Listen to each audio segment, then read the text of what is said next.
పరం శాంతి.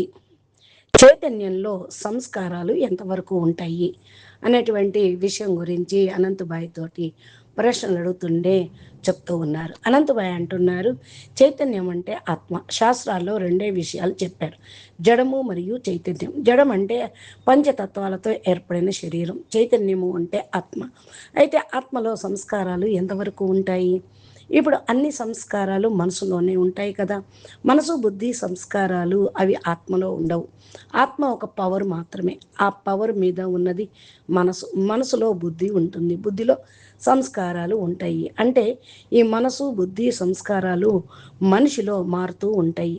కారణ శరీరంలో నిల్వ కర్మల ప్రకారం మారుతూ ఉంటాయి. అనేక జన్మల కర్మ బంధాల రికార్డు కారణం శరీరంలో ఉంటుంది. వాటి ప్రకారం మనసులో సంస్కారాలు మారుతూ ఉంటాయి. ఇది మారటానికి రెండు కారణాలు ఉన్నాయి. ఒకటి ప్రస్తుత వాతావరణము, మనము ఏ లైఫ్ స్టైల్లో ఉన్నామో దాని ప్రభావం ఉంటుంది. ఈ భౌతిక ప్రపంచంలో ఆత్మ పూర్తిగా మోహము, మాయలో చిక్కుకుపోతే దాని చైతన్యంలో అంటే మనసు, బుద్ధిలో మంచి సంస్కారాలు రాకపోవచ్చు, మాయ సంస్కారాలే ఉంటాయి.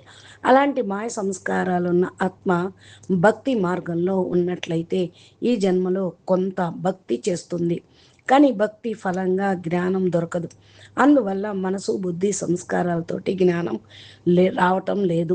ఆత్మ తన శక్తిని కేవలం భోగ విలాసాల్లోనే ఉపయోగిస్తుంది, జ్ఞానం వైపు చేరుకోవటం లేదు. అందువల్ల చైతన్యంలో అంటే మనసులో ఈ జన్మకు సంబంధించిన మొత్తం రికార్డు ఉంటుంది. ఆత్మ శరీరాన్ని విడిచినప్పుడు అదే సంస్కారాల్ని వెంట తీసుకెళ్తుంది. చైతన్యం అంటే ఇక్కడ మనసు. ఆత్మ పైన మనసు ఒక ఆవరణలాగా ఉంటుంది. అదే ఆవరణతో ఆత్మ ముందుకు వెళ్తుంది. కానీ ఆత్మలో స్వయంగా ఎలాంటి రికార్డు ఉండదు. ఆత్మ ఒక పవర్ మాత్రమే. రికార్డు మొత్తం ఆవరణలోనే ఉంటుంది. మనసులో బుద్ధి సంస్కారాలను శరీరాన్ని విడిచే సమయంలో సంస్కారాలు మారుతాయి.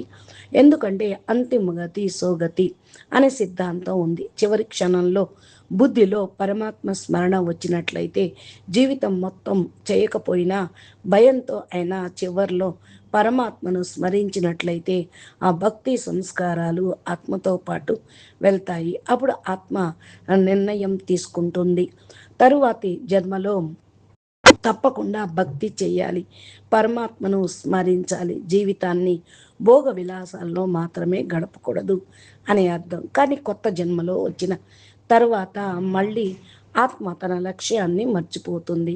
శరీరం, సంబంధాలు, మోహం, మాయలో చిక్కుకుపోతుంది. కామ, క్రోధ, లోభ, మోహ, అహంకారాల్లో పడిపోతుంది. పూర్వజన్మలోని సంకల్పాలు గుర్తు ఉండవు, గుర్తు చేసేవారు కూడా ఉండరు. అలాంటి సంస్కారాలు ఎన్నో మారుతూ ఉంటాయి జన్మ జన్మాంతరాలుగా. ఇది ఒకే జన్మ విషయం కాదు, అనేక జన్మల ప్రయాణం. బ్రహ్మాండం ప్రారంభం నుండి వచ్చిన పాత ఆత్మలు కూడా జన్మ మరణ చక్రంలో తిరుగుతూ ఉంటాయి. అయితే సంస్కారాలను ఎలా మార్చుకోవాలి? కారణ శరీరాన్ని మార్చాలి. సంస్కారాలను మారాలంటే, కారణ శరీరాన్ని మార్చాలంటే శక్తి కావాలి. ఆ శక్తి ఆత్మ జ్ఞానం ద్వారా వస్తుంది. ఆత్మస్వరూపంలోనే స్థితి చెందింది. పరంపితతో యోగం కలిపి శక్తిని పొందాలి. అలా శక్తి వచ్చినప్పుడు కారణ శరీరం ఛార్జ్ అవుతుంది. అందులోని అన్ని పాత రికార్డులు నశిస్తాయి. మనసు పూర్తిగా పవిత్రమవుతుంది. ఆత్మస్వరూపం ప్రత్యక్షమవుతుంది. ఆ తర్వాత బ్రహ్మ జ్ఞానం లభిస్తుంది.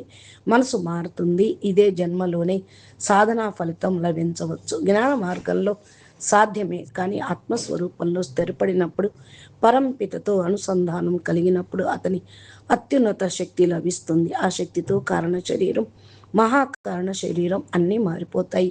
అన్ని వికర్మలు నశిస్తాయి. అనేక జన్మల రికార్డులు ముగుస్తాయి. అప్పుడు మనసు పూర్తిగా ఖాళీ అవుతుంది. మనసు, బుద్ధి, సంస్కారాలు శుద్ధమవుతాయి. ఆత్మ నిజస్వరూపంలో నిలుస్తుంది. ఇదే చైతన్యంలో ఉన్న సంస్కారాలు పూర్తిగా మారవచ్చు. పరం శాంతి. బాపూజీ దశరథ్ భాయ్ పటేల్ తెలుగు ఛానల్ని సబ్స్క్రైబ్ చేసి గంట సింబల్ని ప్రెస్ చేస్తే నోటిఫికేషన్ రూపంలో బాపూజీ తెలుగులో అప్లోడ్ చేసేటువంటి వీడియోలు మీ మొబైల్కి నోటిఫికేషన్ రూపంలో వస్తాయి. మీకు ఈ వీడియో నచ్చినట్లయితే లైక్ చేయండి, షేర్ చేయండి, మంచి కామెంట్ పెట్టండి.